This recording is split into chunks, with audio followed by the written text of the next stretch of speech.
Friends, इस lesson में हम लोग एम्फेसिस के बारे में बात करने जा रहे हैं।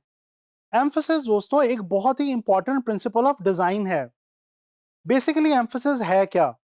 दोस्तों, जब हम अपनी कॉम्पोजिशन में या अपने डिजाइन में कोई एक ऐसा एरिया क्रिएट कर लेते हैं या डिफाइन कर लेते हैं जिसकी तरफ व्यूअर की यानी कि देखने वाले की तमाम तर अटेंशन जो है वो डाइवर्ट हो रही हो, तो इसको हम कहते हैं कि हमने अपने डिजाइन में एम्फेसिस का प्रिंसिपल अप्लाई किया।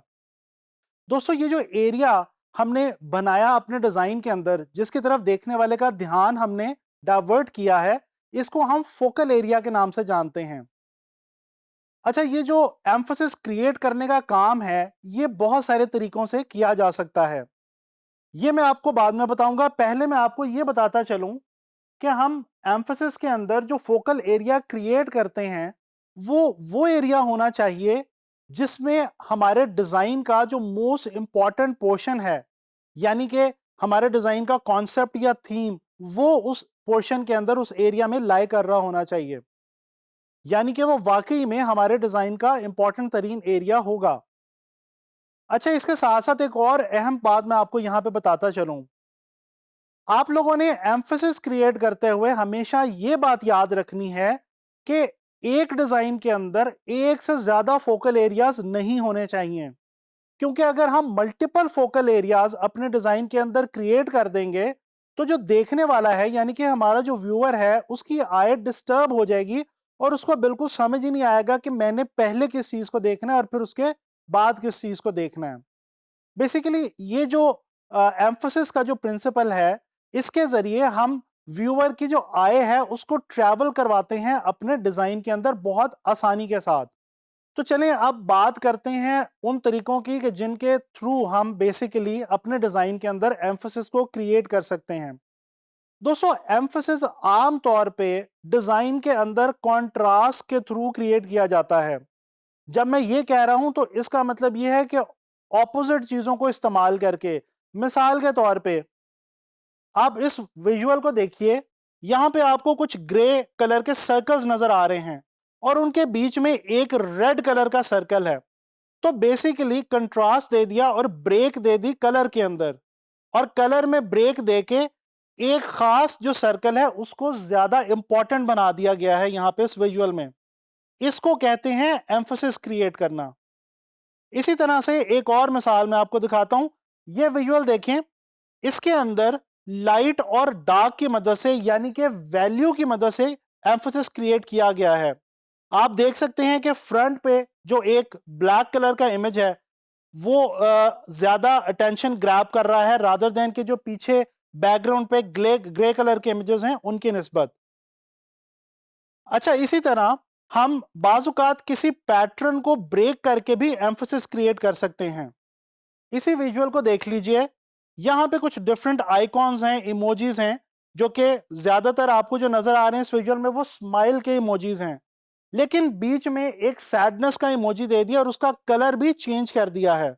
तो हो क्या रहा है, जब आप इस विजुअल को देखेंगे तो आपकी नजर सबसे पहले इस सैड वाले रेड कलर के इमोजी पे पड़ेगी, ना कि उन येलो कलर के जो स्माइल वाले इमोजीज हैं उनके ऊपर।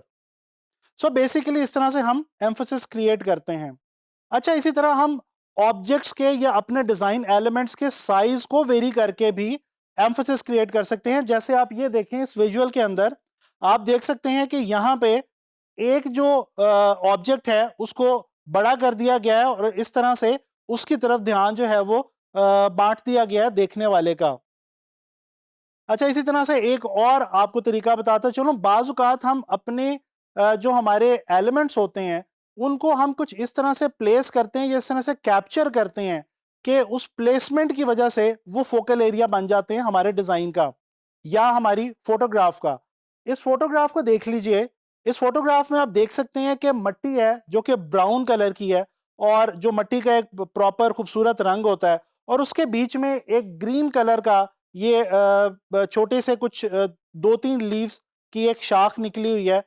एक छोटा नौज़ायदा पौधा जो है वो निकला हुआ है, और ये जो ग्रीन है इस ब्राउन के बीच में ये थोड़ा सा आइसोलेटेड फील हो रहा है, और इसकी प्लेसमेंट कुछ इस किस्म की है कि इसकी प्लेसमेंट की वजह से ध्यान जो है वो पूरी पिक्चर के अंदर पूरी फोटोग्राफ में डायरेक्ट इसी की तरफ जा रहा है।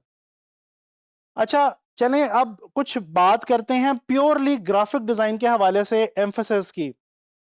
दोस्तों, इस पोस्टर को देखिए, ये एक मूवी पोस्टर है और आप देख सकते हैं कि इस मूवी पोस्टर के अंदर कलर को ब्रेक करके भी और उसके अलावा साइज के अंदर वेरिएशन लाके भी जो है वो एम्फेसिस हमने यहाँ पे क्रिएट किया है अपने डिजाइन के अंदर। इसी तरह से ये एक और पोस्टर देखते हैं। ये भी एक मूवी से रेलेवेंट ही पोस्टर है और आप देख सकते हैं कि कैमरा नजर आ रहा है आपको फोरग्राउंड में और उसके अंदर जो उसका लेंस है उसके अंदर आई बना दी गई है। आई की जो इमेज है वो दिखा दिया गया है और वो इमेज इतना मैग्नीफाई कर दिया गया है कि जब हम देखते हैं इस इमेज को, पूरे पोस्टर को, तो हमारा ध्यान सबसे पहले डायरेक्ट उस आई वाले पोर्शन पे जो वो लेंस वाली जगह पे है वहीं पे जाता है।